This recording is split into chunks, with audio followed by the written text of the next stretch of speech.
Like, dito naman tayo sa repair container.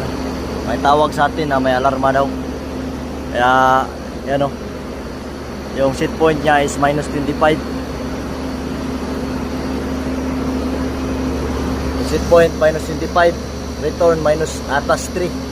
Yan ang hindi pwede yan like, kasi positive tapos negative yung set point ng repair. Tingnan natin alarma like. Pindutin mo na itong arrow. Communication error, out of range alarm. And like yung one nya, CPU inverse board, communication error. So titingnan natin dito sa diagram. Yan yung CPU board sa EC1. Dito CPU board EC1. EC1 like. Tapos natin like, may option kamay like. Yan yung EC1 like. Itong board na to tsaka itong sa EC2. Ito yung nagkaroon ng lost communication, EC1 tsaka EC2. So ititining natin to, pero lahat na lang ititining natin para sureball ba lahat ng gawin. Kasi yung kung wala na tong communication dito, ibig sabihin walang flow sa refrigerant. Kasi yung itong board na to, nandito nakalagay yung termination sa solenoid valve, saka sa mga condenser fan, ano, tapos sa HB, lahat ng system halos nandito, mga additional mga motor. Kaya kung wala siyang communication papunta rito, walang respond yung system. Kaya pinabayaan ng system yung set point niya na minus 55. Wala namang flow, kaya nagkaroon na ng mga problema. So yan yung natin like X24A tsaka yung isa X24A, ano to, X24A tsaka yung X1A. Yan yung itatitining natin dun like. Switch off na natin to. Titining natin to like X21A. Tanggalin natin tapos titining natin.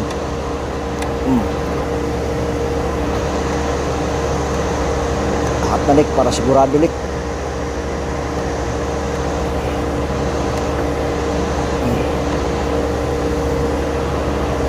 Isa na lang like.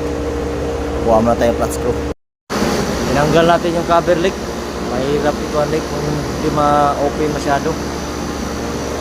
Tinanggal natin para free tayo na mag-tightening dyan sa loob. Tightening natin lahat yan para sureball ba. Yan like, ito yung one like connection nya like dito, apunta dito. So susundan lang natin to dito. Yan yung ikuha natin like. Tightening na lang natin yung lahat. Kasi chupa nya like, wala problema yan.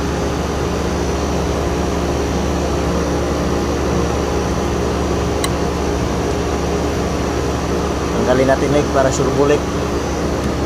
Balik natin ulit.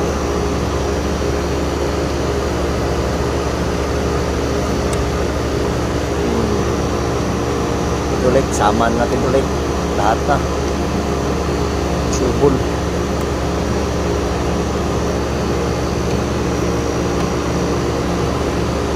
Ito lang talaga yung communication niya like. Itong kable na to papunta dito. Ito yung nose filter yata yan. Subukan natin ni on like kung may alarma ba dyan like. Hindi ka mahagbong, ay kagul.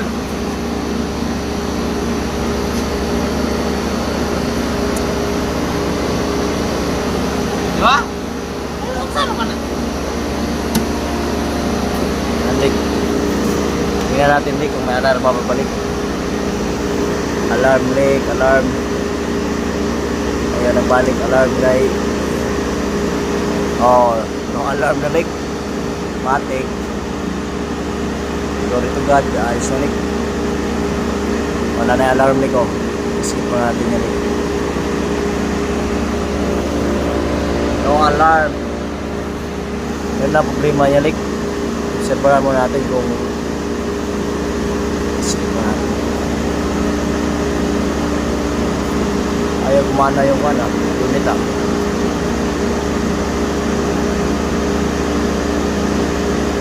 Crossing point. Direction.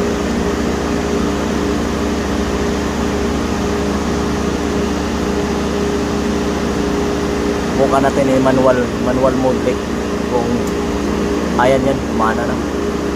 Mana sila. Yan like, kumana na like. Mana na like. Nag-energize na yung contactor like.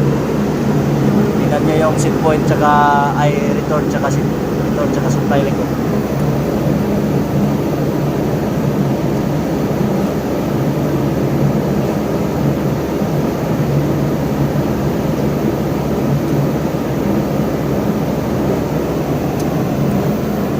Wala nang alarma like, tingnan mo like, no alarm na like, ayos na like, yan is good, ulit time like, skip natin, baba na yan like, tingnan mo like oh.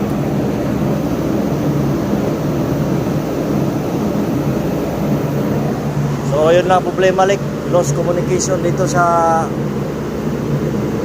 board to board, itong kable na to like. Pero tinitiling natin lahat para sureball, para hindi na tayo balik dito. Punta tayo sa makina ulit. Yung pamalakasan na assistant natin lang ko. Ayaw makita lik. Nahiya sa lik pa. Mga tirada lik. Alright, ready go. Let's go.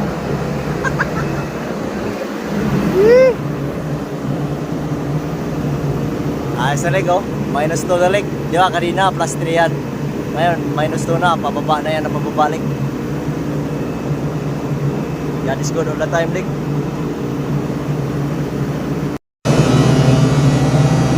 Go. Minus 30 na. Minus 13.8 yung buwan niya return. Tapos yung supply minus 20.9.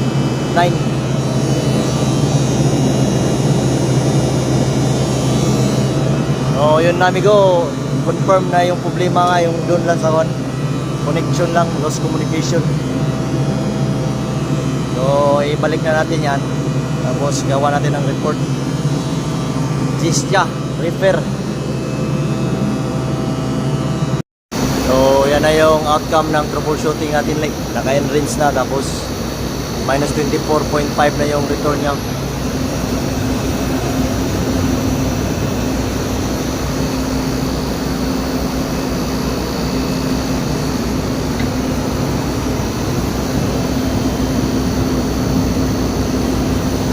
Wala na rin sa alarma.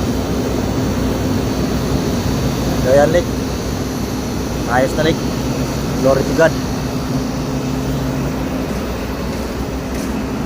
Yung mga repair natin lik.